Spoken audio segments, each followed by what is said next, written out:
Hello, Nathan here for PixelBOX Episode 5. So we got a few more packages in, mostly pertaining to graphics, obviously, and particularly in service to a upcoming project I'm really excited about. So let's get started with the first box, or envelope. Hopefully that made it okay. Alright.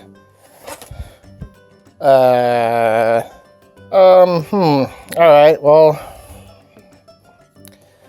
that's really minimalistic, I guess. There was no anti-static bag or bubble wrapping or anything to protect this other than the cardboard of this envelope.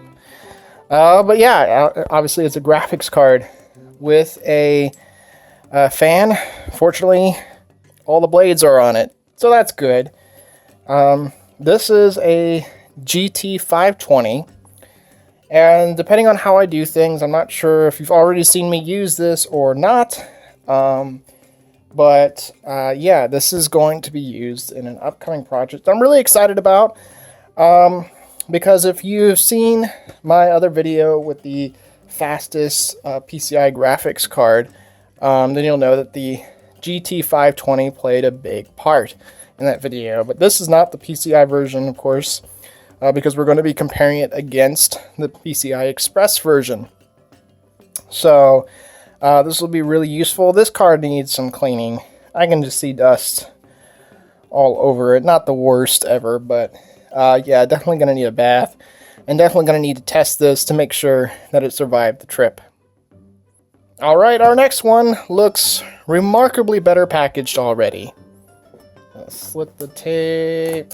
Try not to slit myself. And here we go. Oh, wow! Would you look at that? It's bubble wrap. Spared no expense this time. What? More bubble wrap! Yeah, this looks really familiar, probably.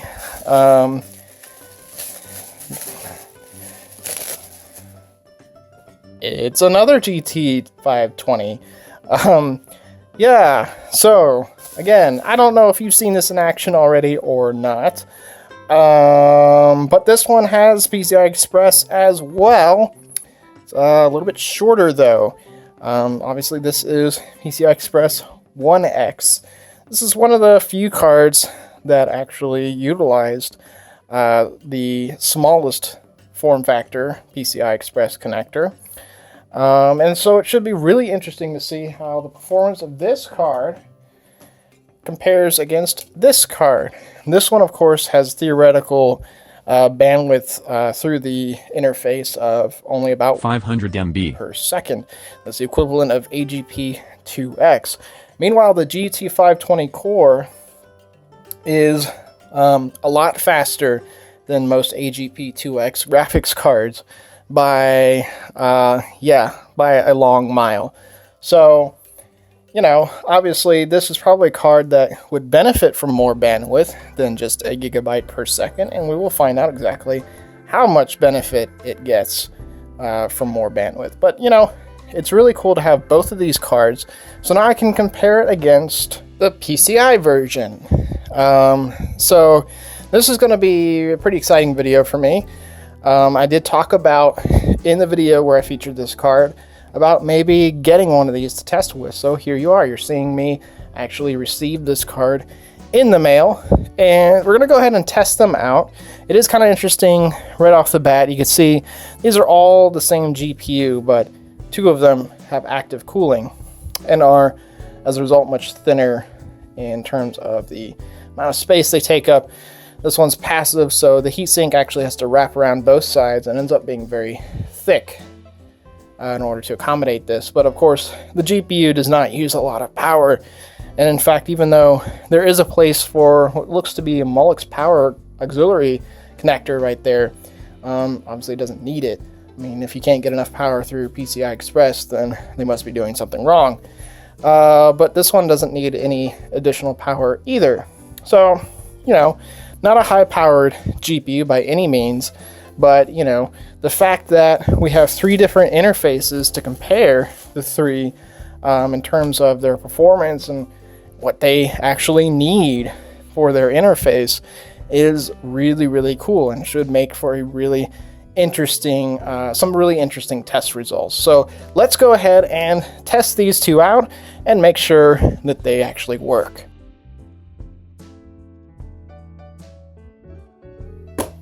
All right, and now on to box number 2. Rather large, actually.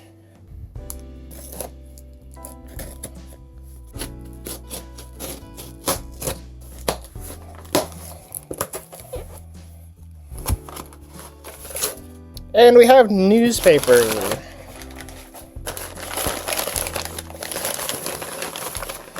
And another box. Well, it's like spilling out of here. It's like he got to the post office and tried to fit it in this and realized it wouldn't go. Wow, look at that grill. That's completely stuck to the box. Ah!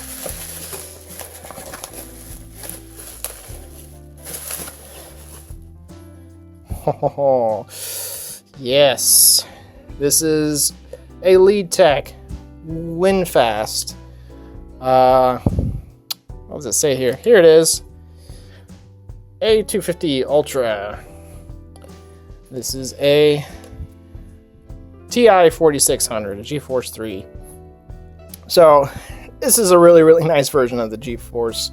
Did I say GeForce 3? GeForce 4. Sorry, a really nice version of the GeForce 4 TI 4600.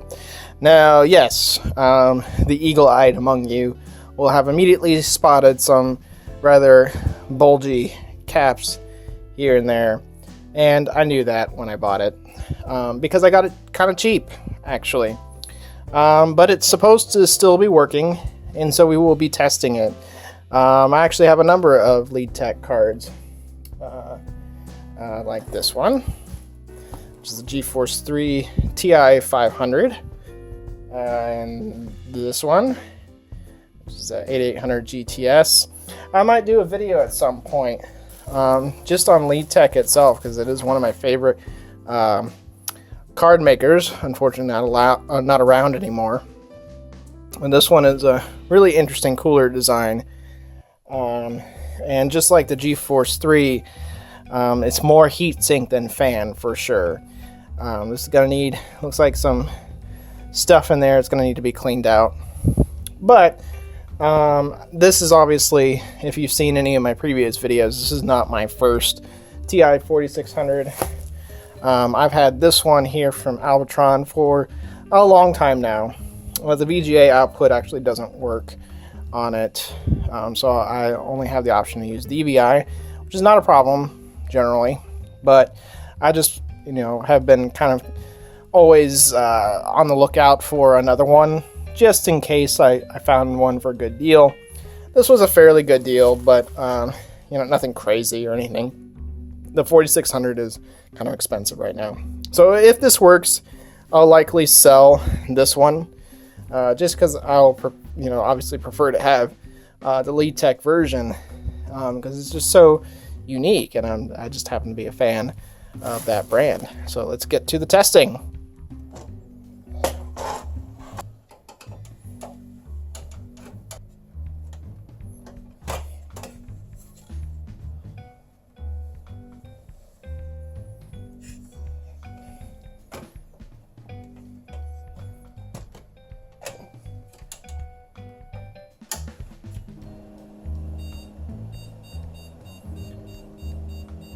Uh-oh.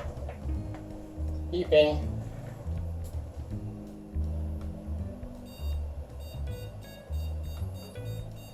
Nope, still beeping.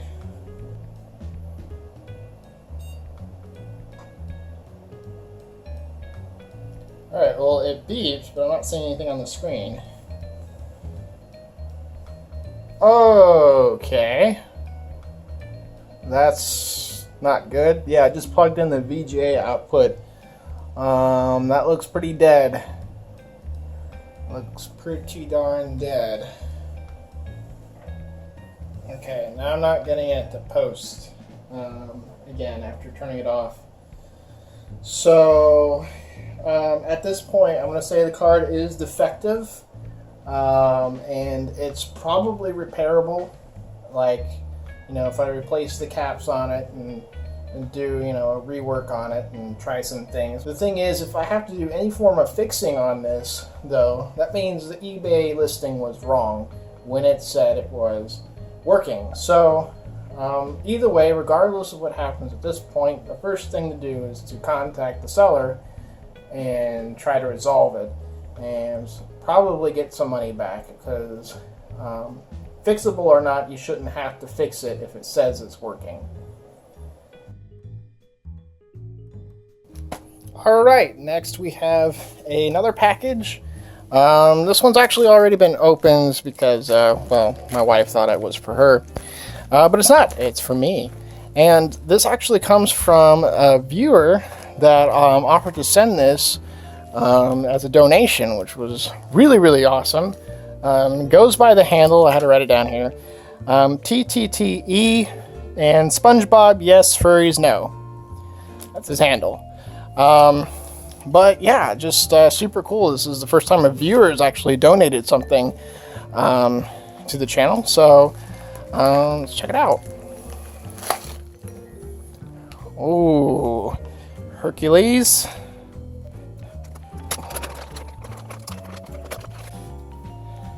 Nice. A 3D Profit 4000 XT PCI.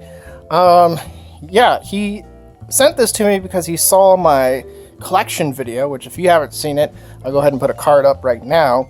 And I showed this card here. This is the AGP version of the 4000 XT. Obviously this one is a little duller looking, it's a little dustier. That's because this came in a junk bin, basically. And to be perfectly honest, I didn't even know 100% if this really worked or not until literally moments before filming this. But it does, yes. This is a fully working card. Works perfectly in my 98 machine. And since I already set it up, let's go ahead and stick this one in there.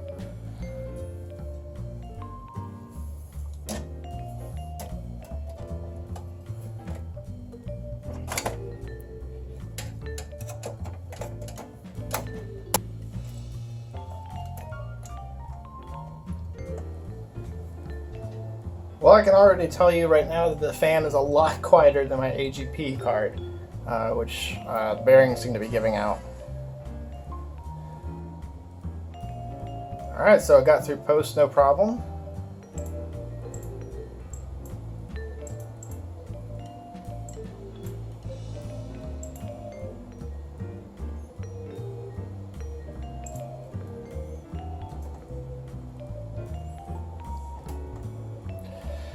Alright, awesome. So yeah, it looks like the drivers are up and running perfectly fine.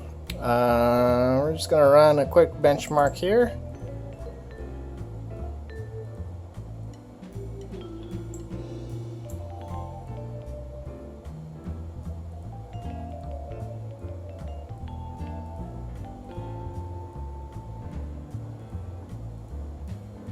And it's flashing. Well, I already reinstalled the driver and messed around a little bit with some of the driver settings.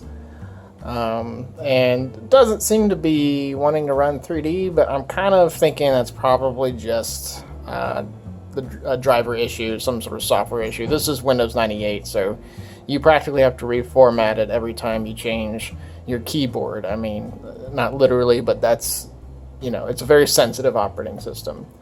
But nonetheless, I'm going to keep playing with this and just going to see if I can get it working at some point. But nonetheless, you know, even if it doesn't work, it doesn't matter, because it's still, you know, a really awesome donation. So thank you so much for sending this my way. And yeah, that's just super awesome of you. So yeah, on to the next package. Alright, and now for a bonus unboxing. So if you're only interested in graphics cards and PC hardware in general, then you can quit the video now, because that's all I have related to that. But if you have interest outside of those things, this is something pretty cool, because I actually have an interest in old toys. I collect toys, well, not just old ones, but 90s ones that I had growing up, and this one is chock full of them. So I'm going to go ahead and open this up, and yeah, we'll see what's inside. And this is the part where I can make fart noises and stuff, because I'm going to be speeding up the video. Alright. Whoop. Alright, with that documentation out of the way, a bag! Oh, 2 bags.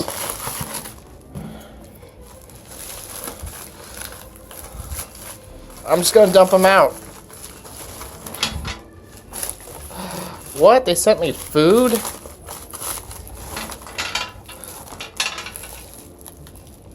Oh, it's like old food. It's like 30-year-old food.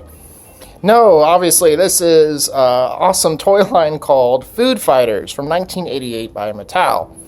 So, this is all the figures they released. Obviously, it wasn't a very successful toy line, otherwise there would be lots of waves of them. But yeah, look at this. I got all of them.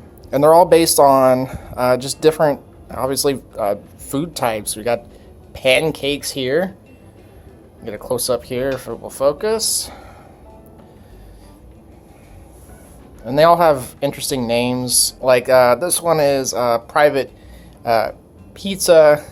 I think this one back here is Sergeant Leg.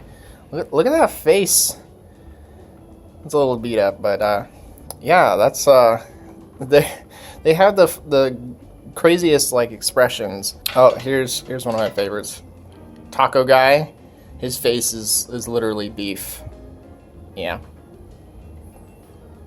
So I'm debating if I want to do more stuff like this on my channel, or maybe branch out to another channel with things about 90s toys. Here's Brigadier General. They had 2 different factions, good guys and bad guys. The only way to really tell was the color of their hat, which is why I like this this lot that I found on eBay, because they have all their hats, and sometimes you don't find them with their hats. And my camera's having the hardest time with this. This one has a green hat and is a good guy, and this one has a black hat, and that's how you know he's a bad guy. And also the color of their boots, they're going to be 2 different colors as well. So they all have weapons. I don't have any of the weapons with this lot, guns and stuff, but I'm thinking I can probably use some G.I. Joe guns. I have some of those. They're about the same scale and everything. They would have also had backpacks that plug into their backs. Oh, here's one. He's the Mean Wiener, I think is his name. I don't know how he talks. His mouth is full of hot dog. This one I had as a kid. This is actually the only one I had as a kid. He looks just like the one I had. I think I even had some missing paint on the nose like that. It is the one! No.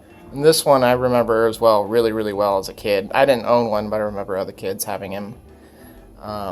So yeah, let me know what you think. Like, if you want to see more just stuff like branching out into things like this on my channel, leave me a comment, and we'll see. If it doesn't end up on this channel, it'll end up somewhere else. I would like to do videos about toys and kind of going in depth about the history and stuff like that, because I have several collections of different things. But yeah, it's a really exciting thing for me to have an entire lot of these guys. They're actually really popular among collectors right now, so they can be pretty pricey, but I got a good deal on this set here. So yeah, that's it for PixelBOX Episode 5. Thanks for watching. I'm Nathan, and this has been Pixel Pipes.